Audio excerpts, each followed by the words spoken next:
Hey, you know you're around here, fish. I'll try to pull one of those quick ones over on us like you're not here. Before I retie, we probably better let this guy go. Oh, here you go. What is happening, fishing friends? Welcome to another episode of DEBO'S Fishing. I'm excited. I'm excited tonight because we're getting back into the Bass Fishing for Beginners series. Something that I've had people asking for a few times now. When are you going to fish with those 5 baits? Hey, shout out to my buddy JJ. Thank you for coming with me to make that video. I'm going to fish them tonight, fish each one, and give it just a little brief overview of how I'm fishing it, where I'm fishing it, what I'm doing. And we're going to see if we can complete that challenge in 1 hour. I have people say, oh, I was going to go out and fish that, but I only had 2 hours. What? 2 hours? Hour to fish. Hashtag hour to fish. All right, fishing friends, we just got to the first spot. We are going to start the timer. We have 1 hour to catch at least one fish on each one of those 5 baits. So, okay, Google, start a timer for 1 hour. Sure, 1 hour. Starting now. You heard it. We have 1 hour. Hashtag hour to fish. I'm hoping we can still get something on the moving baits, but it went from like 80s. Dang. We'll see what that does. If they're still up and out feeding, of course with spawn too. That kind of makes things funky. I'm trying. All right. First spot appears to be a potential bust. Darn it. Let's move.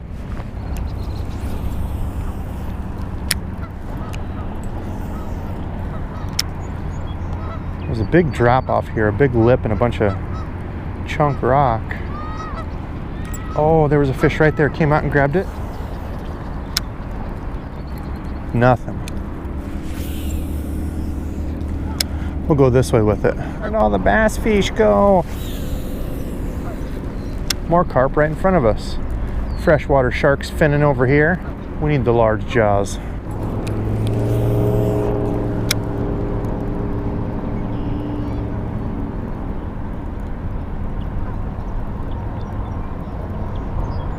There's one. All right, first fish of the day. There we go. On the old spinnerbait. We thought it might be good today. One, finally. Number one. And look at that. Look what got him. The trailer and the main hook. Insurance, I'm telling you. That trailer hook's just insurance. Not gonna weigh him or anything. That is number one. All right, 10 minutes to get our first one. We're gonna pause that. All right, we'll let this little feller go. He is going back in. He's ready. Off he goes. All right, we are back. Tied on the old swim jig. So that's what I was saying. Just because you have a jig doesn't mean that you have to fish it, you know, only flipping and pitching. I think that's the misconception of a lot of people when they think about fishing a jig is, well, you just flip it and pitch it and that's it. But man, you can swim these. This is a little grass head jig. I love flipping and pitching these. They've got a real aerodynamic looking head. Bring them over cover real well. They come through wood real well, grass. And if you want to just use it as a swim jig, you can as well. Now it's got a little bit heavier wire hook. A lot of people will go to the smaller swim jigs with a little, you know, smaller wire hook. But I'm telling you, jigs are versatile. You can flip them, you can pitch them, you can swim them. Some more fish over here. Looking to bite. Looking to bite. Looking to help old Debo with the challenge. Nice thing about the swim jig too is if you have a day where you're a little bit more pressured, instead of throwing that, you know, big spinnerbait that's got the big blades and obnoxious looking action to it, switch off to a swim jig. Swim jig's a little bit more natural look, a little less intrusive, doesn't have the big vibrating crazy blades. I love swim jigs around grass, especially when the water's just a little bit clearer, but that's usually when I will tie one on instead of like, you know, the chatterbait or a spinnerbait. But man, there's guys that fish them in everything, and I need to get a little bit more diverse when I fish the swim jig because I'm used to, okay, clear water, grass, okay, I'll go to a swim jig, and I've had good luck that way. But you know, it's a little bit dirtier. Oh, there's a fish. All right, number two. You know, it's a little bit dirtier. I don't usually reach for the swim jig, but water is dirty here today. Switched off to the little white swim jig looking like a shad. And we got number two. Let's see what our time's at. We are at 47 minutes. Ooh, that one came quick. All right, I'm gonna retie, get a popper on this, and we're gonna get right back to it. Before I retie, we probably better let this guy go. Oh, here you go. All right, move down the bank, got the popper tied on. We've got about 45 minutes left. Let's see what kind of work we can do. I switched around my combos. I put the popper on the braid, jig, and worm combo that I've got. A little 1/4 ounce popper on. I don't see a bunch of real huge bait out here, so I'm going to work just a small top water. Okay, I think this will work all right. Really? How do I get stuck on a rock and a stick and moss? I had to switch things up a little bit. I'm going to try targeting these spots here where there's some good chunk rock. Then we're just going to look for big pieces of structure, target those, flip and pitch all around them. Whoa, look at that. Do you see that? Making something jump over there. I don't know what that was. Something was getting all squirrely. And the nice thing with the popper is, man, it's really one of the best baits you can use to see if there's any sort of topwater bite going on. You can walk it quick, or pop it quick, and you can walk it back and forth, or you can just take it in little slow pops. I'm just kind of going pop, pop, pop, pop. Just find that cadence. Sometimes they might like a few quick ones and then that pause, they're hitting it on the pause. Usually go to the popper when it's a little bit calmer, trying to fish some shade spots. But I mean, really the popper will work anytime. Kill it by this structure, see if anything comes up, gets it on the long pause. Give it just a little pop.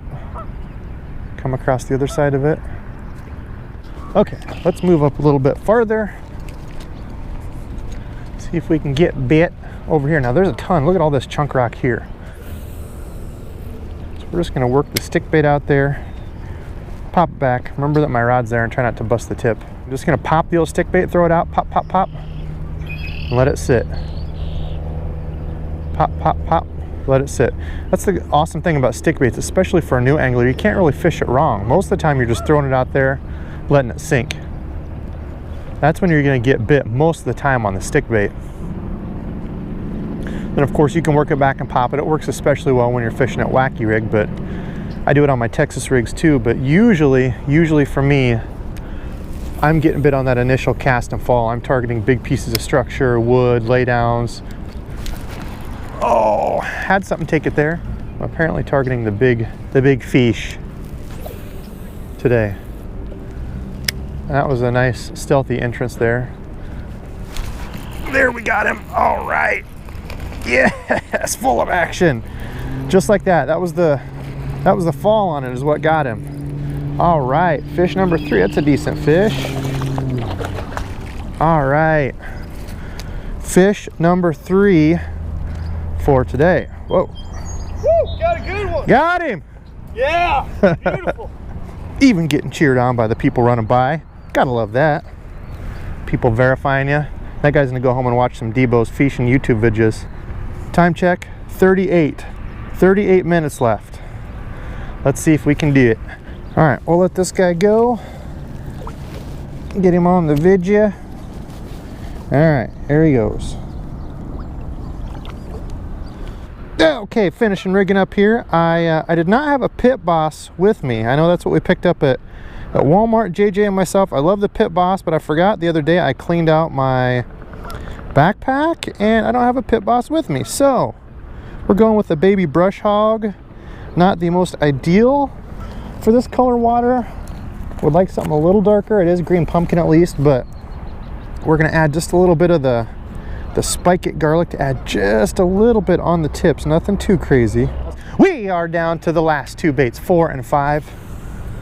Oh, that was a horrible cast. Now the awesome thing about the Pit Boss and this brush hog is oftentimes I don't get my bite right on that initial drop, kind of like a jig. You know, a lot of times with the jig I'm throwing it around brush and cover, but you know, I'll swim that jig back. Same thing with the Pit Boss and brush hog. With those big moving flappers on the back of it, it's essentially just a subtle little swim jig. So when you're throwing this and targeting a big piece of structure, wood, throw it in there, try to get that bite, but on the way back, swim it back. Now otherwise, of course, you know, with the Texas rig, you're probably all used to throwing it out, you know, targeting big pieces of rock, targeting pieces of wood, targeting pieces of, you know, isolated grass. Fish want to relate to something, you know, largemouth bass want to relate to some sort of cover. They're not just going to sit out in the open and just do nothing. They want to relate to something. Got about a half hour, still got about half my time to get a topwater popper bite and a fish on this. I think we're going to do it. I think we're going to do it. Here we go. Okay. So I'm just going to keep paralleling this bank with the little popper. Little 1/4 ounce popper, very natural looking, small little guy.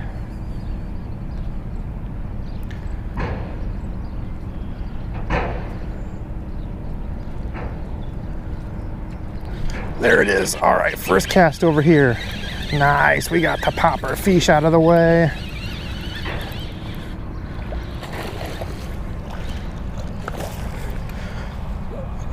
There he is. All right, first cast in the new spot. The only thing we got left is the Texas rig. What? What? Now remember how I said you don't need a whole bunch of different options. So this is the 7.3 jig and worm rod, the Speed Demon Pro rod. And I've got some, it's 20, I think actually 20 pound braid. I said 30 before, this is 20 I believe, but this works awesome for anything. I've been using it for my light, you know, shaky heads, my stick baits. When you put braid on it like this, you can even fish little topwaters like that. So that is fish number 4. He doesn't know I've let go of him. He's holding on. I'm a fish whisperer. Debo, you're a fish whisperer. Sit right here, I'm not even holding you, fish. Stay in my presence. You love the Debo. Stare at the Debo, fish. He doesn't know I've let go of him. There he goes. And we are 4 fish down. We're gonna check our timer. I should have done that there after I let him go, so y'all know I'm not cheating, but trust me, I'm not. I still got the water on my hands here. We still got 30 minutes, and all I gotta catch is a fish on a Texas rig. Oh, done dollar, baby. We got it. I'm just gonna pitch up here on these big rocks. If we don't get a fish on that initial cast, I'm just gonna swim it back, and we're gonna work it just like a little swim jig. But so far, most of the fish have came off larger rock piles just a little ways out. Oh, okay. I think we need to move.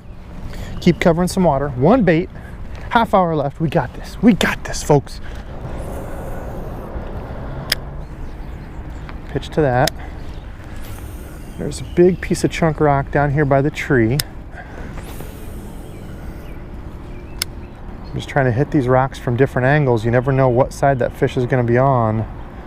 And oftentimes making that change in the angle and presentation is going to be what gets you the bite.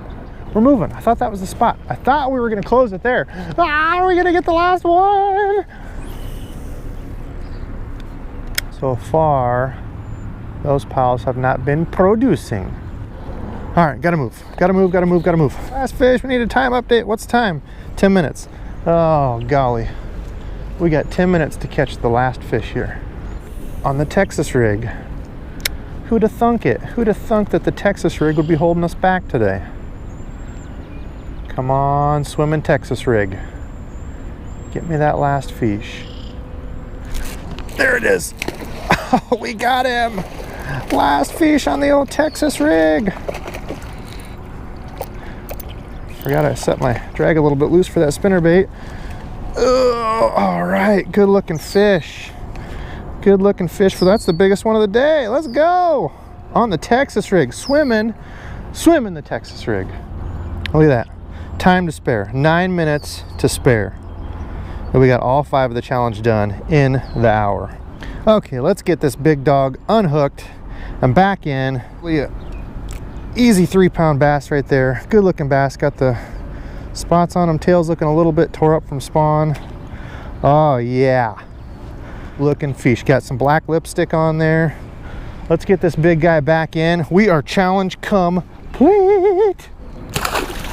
He gone. All right, fishing friends, that does it for today. We got all of our baits done. All 5 baits with 9 minutes left to spare. I am pumped that we got it done. So let me know in the comments below, what do you want to see? Do you want to see some more bait challenges, fishing a certain bait? Do you want to see me break these down even farther than just the quick overview that we did today?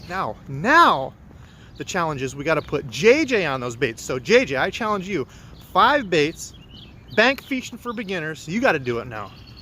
I did it. #OurFish.